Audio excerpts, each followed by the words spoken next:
অন্তরের অন্তরস্থল থেকে আমাদের বাচ্চা ছেলে মেয়েদেরকে পড়াই না। যেমন একটা ইংলিশ মাস্টারের বেতন দেই মাসে 10,000, সপ্তাহে 3 দিন ক্লাস করে, আছে না নাই? একটা অঙ্কের মাস্টারের 10,000 টাকা প্রাইভেট মাস্টারের কোচিং মাস্টারের দেই সপ্তাহে 3 দিন। একজন বাচ্চা মসজিদে আরবি পড়বে মাত্র 50 টাকা, তাও 7 মাস বাকি, আছে না নাই? এবার আপনি বলেন, একজন মসজিদের ইমাম সাহেব, একজন মাদ্রাসার শিক্ষক 8,000 10,000 অবধি পড়লে একটু বেশি হলে বেশি, এই অল্প টাকায় তাহাজ্জুদের ওয়াক্ত থেকে এশার পর্যন্ত এই কোরআনের জন্য সময় দিল।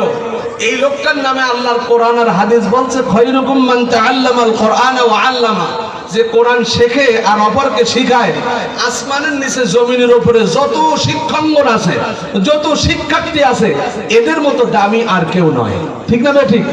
এখন কোরআনে কারিমকে যদি আমাদের মসজিদে আমাদের মাওলানা ইব্রাহিম খলিল ভাই হাফেজ মাওলানা গত এক ব্যাচ পড়িয়েছেন 6 মাস ধরে, 30 জনের মতন মুসল্লি কোরআন শরীফ সুন্দর করে পড়তে শিখেছেন, আলহামদুলিল্লাহ বলি। এটা শেষ হয়, আবার শুরু হয়েছে। এই কোরআন শরীফ যদি আমরা এখানে শিখতে পারি, প্রত্যেকটা মুসল্লি যারা মুসলমান, কোরআন শরীফ সুন্দর করে পড়া আর শেখা এটা ফরজ। নামাজ যেমন ফরজ, এই ইলমটা শেখাও ফরজ। এই কোরআন শরীফ পড়া আর সহিষ্ণুভাবে পড়া, আমরা যারা পড়তে পারি না, এখানে যদি একটু সময় দেই, যেমন আমাদের মাদ্রাসা আমিনুল ইসলাম হুজুর কাসিমের মাদ্রাসা, সাবাত দারুল উলুম ইসলামী মাদ্রাসা, আপনি সব ছেলেদেরকে জেনারেল লাইনে সব শিখান, নিষেধ নাই, কিন্তু শুরুতে নুরানিতে পড়ান, শুরুতে হেফজখানায় পড়ান, পড়ানোর পরে দুনিয়ার সব ডিগ্রি তাদেরকে শিখান, কোনো নিষেধাজ্ঞা নাই, ঠিক কিনা? এই মাদ্রাসার ভিতরে যে বাচ্চাগুলো কোরআনে কারিম আমার আগে সূরাতুল ওয়াকিআ তেলাওয়াত করলো, বসে বসে শুনতেছিলাম, হৃদয়ের ভিতর থেকে আনন্দ মুখরিত হয়ে হৃদয়ের ভিতরে যেন কোরআনের প্রেমে টান বাড়তেছিল। এত সুন্দর তেলাওয়াত। দুনিয়াতে কত গান শুনলাম, দুনিয়াতে কত নভেল নাটক দেখলাম, দুনিয়াতে কত সিনেমা দেখলাম, দুনিয়াতে কত বই পুস্তকে কত কিছু দেখলাম, কিন্তু কোরআনে কারিমের মতো সুন্দর তেলাওয়াত, কোরআনে কারিমের মতো সৌন্দর্য পৃথিবীতে আর কিচ্ছু নেই। মক্কা শরীফে আমি গেছি, যখন সুদাইস, বান্দার বালিরা, সোরাইম, জোহানি, দোয়াইসিরি, এভাবে অনেক ইমাম আছে মসজিদে নবাবিতে, মসজিদে হারামে যখন নামাজ শুরু করে, নামাজের শুরুতে যখন তেলাওয়াত শুরু হয়, তখন এমন কোনো মানুষ নাই যে চোখ দিয়ে পানি পড়ে না, মনে হয় যেন আসমান থেকে আসমানের মালিক এখনই কোরআন তেলাওয়াত করতেছেন।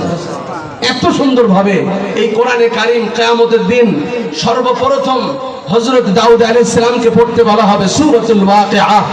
এই ওয়াকিআ পড়ার পর সমস্ত হাসরবাসীরা পাগল হয়ে যাবে। এরপরে আবার পড়তে বলা হবে আমাদের নবীকে সূরাতুল ইয়াসিন।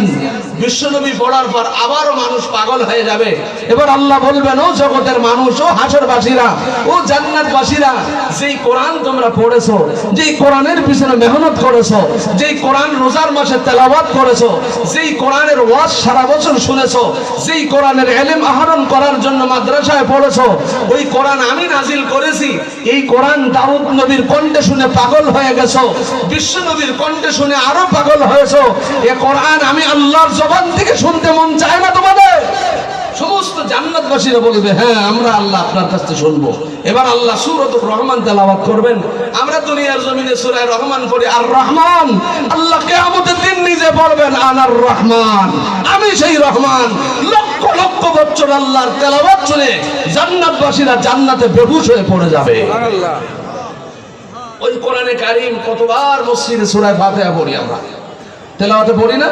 কোনদিন আমাদের বলেছেন হুজুর এই সূরাটা পুরনো